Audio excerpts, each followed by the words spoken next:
Get ready for the dictation at the rate of 150 words per minute. Dictation passage PDF link is in description box. Please like and share the video. Get ready. 1, 2, 3, start. Mr. Speaker, sir, I can tell this House that it is with great satisfaction that I rise today to reply to the debate.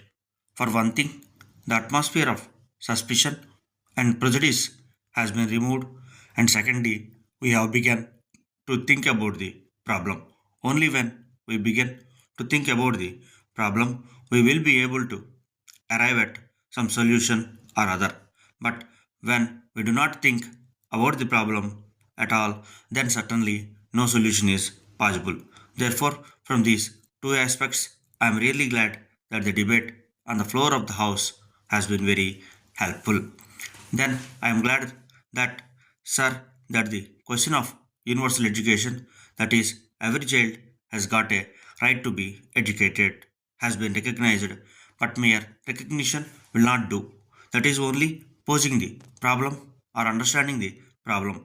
We shall also try to arrive at the solution. We have to find all the means, whether we can do it by financial means or by mobilizing the persons available in the country. Whatever it is, we have to think about the means and see that those means are made available for the purpose of solving the problem.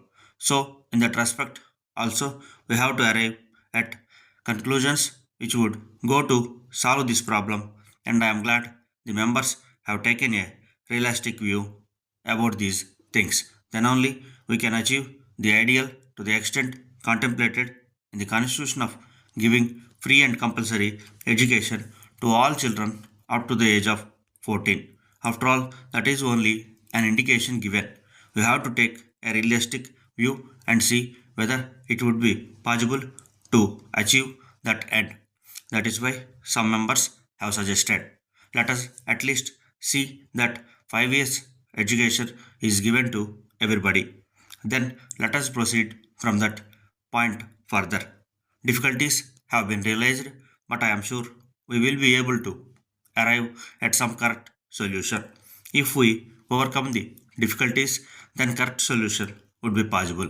Then we were talking about the various steps we have to take for that purpose.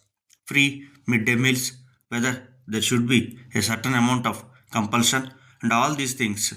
I am sure the committee which this legislature is constituting will go into these problems. Then all important problem of the teacher's pay has also been touched upon. It is not as if nobody realized the importance of it, but still, how are we going to meet this problem? Because we have agreed that everybody should get universal, free, and compulsory education. It is also agreed by everybody that the status of teachers should be raised and that they should get a better pay. But how are we going to do it as practical men and as responsible men who have to devise means for these purposes? We will have to find a way also for this purpose. I am glad that aspect has also been brought to the forefront. So, also with regard to the teacher people ratio, certain members refer to the shift system. As far as I am concerned, I have an open mind on this question, even though I am not prepared to say that it is an empty mind. I have got certain views, but still I am prepared to be convinced by others. Therefore, we have got to see what methods should be adopted for the purpose of meeting and solving this problem, which is urgent and which is necessary to be solved so that every one of our children should get education at the earliest possible moment. As we go on delaying it, we are only adding to the illiterate population more and more and pulling this generation under a handicap. It cannot be solved later on. Therefore, steps will have to be taken urgently, and prejudice and other consideration should not come into play and should not deter us from taking the necessary steps for solving this problem. I am sure the committee and ultimately the people also would realize that certain steps are inevitable and cannot be avoided if we want to give at least elementary education to all our children. From this point of view, I have no doubt that a correct decision will be arrived at. Sir, I found criticisms with reference to the many points raised in the white paper also. I welcome these criticisms.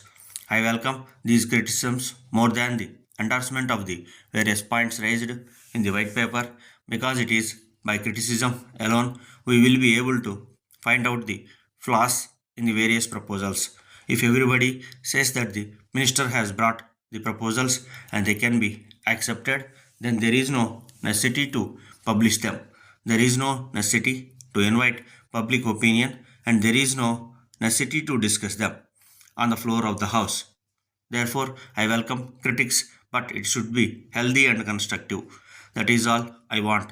In criticizing, we should not descend to the level of imputing unnecessary motives, and by imputing unnecessary motives, nobody promotes the cause for which they stand, and the criticism is looked upon with a certain amount of prejudice. After all, we are all human beings. When a criticism is made imputing personal motives, naturally the reaction is why should I look at the criticism? Therefore, as far as I am concerned, I wish to assure this House and the public, and for that matter, everybody, that I welcome criticisms, but let them be healthy and constructive criticisms. We have to take note of all criticisms before we arrive at a conclusion. But simply because a criticism has been made, members should not go under the impression that they have proved that a particular proposal is wrong. They should also be open to conviction when it is pointed out that the proposal itself may be right and that the criticism may be a little bit misconceived. I would request, particularly those members who have come into the committee, to consider that even though they might have expressed various points, they should come with agreed solution. Stop.